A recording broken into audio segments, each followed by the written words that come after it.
Play store থেকে যখন আমরা কোনো অ্যাপ্লিকেশন ডাউনলোড করি অনেক সময় আমরা দেখতে পারি সেখানে ডাউনলোড করতে অনেক সময় নেয় এবং যখন আমরা ডাউনলোডে ক্লিক করি তখন আমরা দেখতে পারি এরকম শুধু ঘুরছে এবং সেখানে পেন্ডিং লেখা উঠছে। অনেক সময় ধরে এই পেন্ডিংটা আর ছাড়ছে না, অর্থাৎ অ্যাপ্লিকেশনটা ডাউনলোড হচ্ছে না।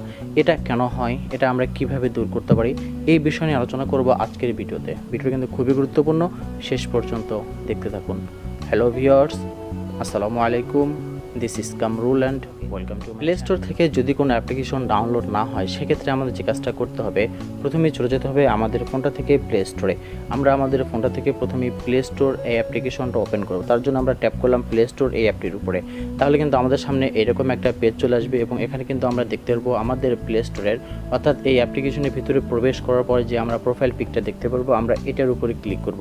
তাহলে আমাদের সামনে এরকম একটা অপশন চলে আসবে এবং এখানে আমরা দেখতে পারবো সেটিংস নামে একটা অপশন রয়েছে। ট্যাপ করব সেটিংস এই অপশনটার উপরে। যখন এই পেজ আসবে এখানে কিন্তু আমরা দেখতে পারবো নেটওয়ার্ক প্রেফারেন্স নামে একটা অপশন রয়েছে, আমরা এটার উপরে ক্লিক করে দিব। তাহলে কিন্তু আমাদের সামনে আবার একটা অপশন দেখতে পারবো। এখানে কিন্তু আমরা দেখতে পাচ্ছি অ্যাপ ডাউনলোড প্রেফারেন্স নামে যে অপশনটা রয়েছে, আমরা এটার উপরে ক্লিক করব। তাহলে কিন্তু এখানে আমরা তিনটা অপশন দেখতে পাচ্ছি এবং আমাদের যে অপশনটা ওকে করা রয়েছে ওভার ওয়াইফাই অনলি, অর্থাৎ শুধুমাত্র ওয়াইফাইয়ের মাধ্যমে আমার গুগল প্লে স্টোর থেকে অ্যাপ্লিকেশনগুলো ডাউনলোড হবে। আমি যদি মোবাইল ডাটার মাধ্যমে ট্রাই করে থাকি তাহলে কোনোভাবে কিন্তু কোনো অ্যাপ্লিকেশন ডাউনলোড করতে পারবো না, শুধু এরকম ঘুরবে এবং সেখানে পেন্ডিং লেখা থাকবে, কোনোভাবে কিন্তু অ্যাপ্লিকেশনটা ডাউনলোড হবে না। সেক্ষেত্রে আমাদের এখানে যে কাজটা করতে হবে, অ্যাক্স মি এভরি টাইম, এটা আমাদের ক্লিক করতে হবে। অর্থাৎ আমরা ওয়াইফাই থাকি অথবা মোবাইল ডাটার মাধ্যমে ফোন নেটওয়ার্কের সাথে কানেক্টেড থাকুক, উভয় অবস্থায় কিন্তু আমাদের প্লে স্টোর থেকে যে কোনো অ্যাপ্লিকেশন আমরা ডাউনলোড করতে পারবো একদম ইজিলিভাবে।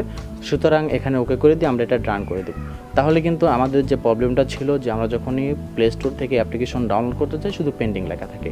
এবং আপনি এই কাজটা করার পরেও যদি আপনার ফোনে থেকে এই সমস্যা না দূর হয়ে যায়, অর্থাৎ আপনি কোনো অ্যাপ্লিকেশন ডাউনলোড করতে যদি পেন্ডিং থাকে, তাহলে আপনাকে আবার যে কাজটা করতে হবে, চলে যেতে হবে আপনার ফোনটা থেকে সেটিংসে ক্লিক করলাম। তাহলে আমাদের সামনে একটা পেজ আসবে এবং এখানে অ্যাপ্লিকেশন নামে একটা অপশন দেখতে পারবো। সেটা অ্যাপ ম্যানেজমেন্ট থাকতে পারে, অ্যাপ হিসেবে থাকতে পারে, অ্যাপস অ্যান্ড নোটিফিকেশন হিসেবে থাকতে পারে। আমার ফোনে কিন্তু দেখছি অ্যাপস অ্যান্ড নোটিফিকেশন নামে অপশনটা রয়েছে, আমরা এটার উপরে ক্লিক করে দিই।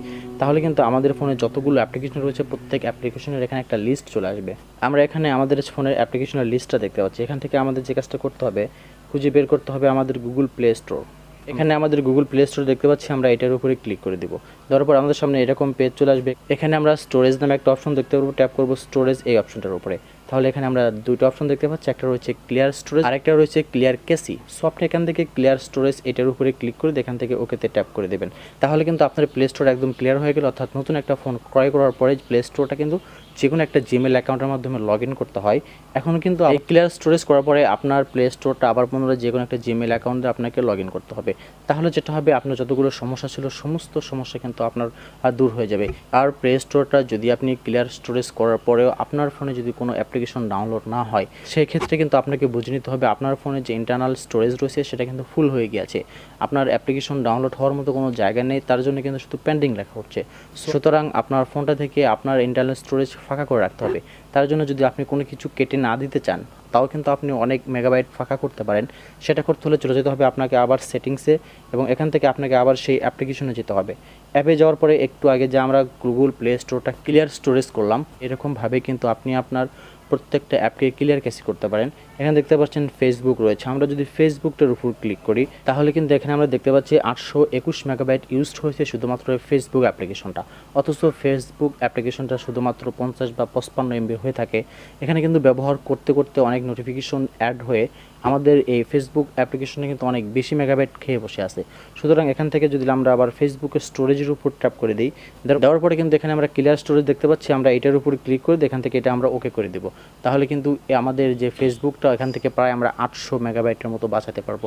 এরকমভাবে আরও অনেক অ্যাপ্লিকেশন যেগুলো আমরা ব্যবহার করি না, ব্যবহার করার কোনো প্রয়োজনে পড়ে না, আমরা সেই সমস্ত অ্যাপ্লিকেশন যত সম্ভব আমরা আমাদের ফোনটা থেকে আনইনস্টল করে দেব। আর যদি আনইনস্টল করে দেওয়ার মতো কোনো অ্যাপ্লিকেশন না থাকে সেক্ষেত্রে আমরা এখান থেকে ক্লিয়ার স্টোরেজ অথবা ক্লিয়ার ক্যাশির যে অপশনটা রয়েছে এটার মাধ্যমে আমরা অনেক মেগাবাইট এখান থেকে আমরা বের করে তারপরে আমরা যে কোনো অ্যাপ্লিকেশনে ডাউনলোড করতে যাই খুব ইজিলিভাবে আমাদের ফোনে সেটা ডাউনলোড দেন ইনস্টল হয়ে যাবে। আশা করছি ভিডিওটা ভালো লাগবে। যদি ভালো লাগে থাকে তাহলে লাইক করে দেবেন, বুঝতে কোনো সমস্যা হলে কমেন্ট করে জানাবেন। সঙ্গে সঙ্গে আজকের মতো এখানে বিদায়, দেখা হবে পরের ভিডিওতে। ততক্ষণ সবাই ভালো থাকুন, সুস্থ থাকুন, আল্লাহ হাফেজ।